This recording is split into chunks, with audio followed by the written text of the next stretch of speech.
প্রিয় ভাই বোনেরা, প্রিয় দেশবাসী, উপবাসী ভাই বোনেরা, আসসালামু আলাইকুম। সবাইকে আমার শুভেচ্ছা জানাচ্ছি।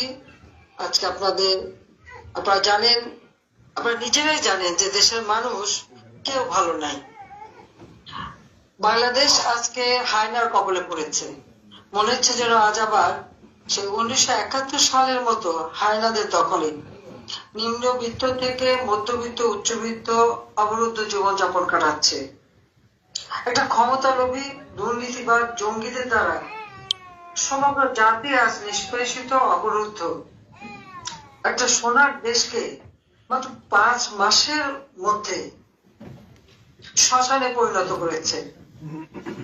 আর এর নেতৃত্বে রয়েছে এমন এক ব্যক্তি যে নিজেই বলেছে যেখানে কোনো নেতা ছিল না, কোনো ছাত্র জনতার আন্দোলন ছিল না, এটা ছিল তার মেটিকুলাস ডিজাইন মাস্টারমাইন্ড দ্বারা পরিকল্পিত, অর্থাৎ একটা অমানুষ জঙ্গিবাদ।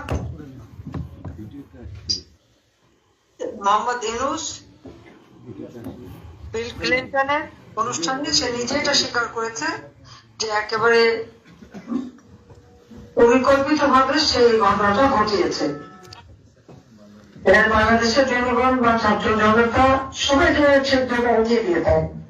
অবৈধভাবে অসাংবিধান ক্ষমতা দখলকারী জঙ্গিবাদী ইউনূস, তার উপদেষ্টাবৃন্দ এবং সমন্বয়ক মাত্র দেশি দালাল, যুদ্ধাপরাধীদের উত্তরসূরি, বিদেশি কোন কোন শক্তি ইন্ধন দিয়েছে এবং পিছনে রয়েছে।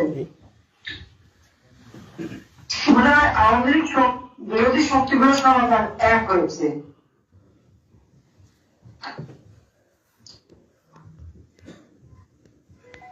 সারা বাংলাদেশের ক্ষমতা দখল করতে চেয়ে এই মেটিকুলাস ডিজাইনের মাস্টারমাইন্ড ইউনূস, সে একজন জঙ্গিবাদ, তার বাহিনী, তারা বিভিন্ন জায়গায় আগুন দেওয়া, গুলি করে পুলিশ হত্যা করা, মিছিলের গুলি চালিয়ে মানুষ হত্যা করা, এই সমস্ত কর্মকাণ্ড করে তারা নাকি বিপ্লব সফল করার জন্য এই ঘটনা ঘটেছে। সাথে আবার এই কথাও বলেছে যে বিপ্লব সফল করার জন্য ছাত্রদের যোগদান না করে ফলস আইডি কার্ড বানিয়ে কিশোরদের ছাত্র সাজিয়েছে, তা আমরা দাবি করি এবং এটা নিয়ে গর্ব করে।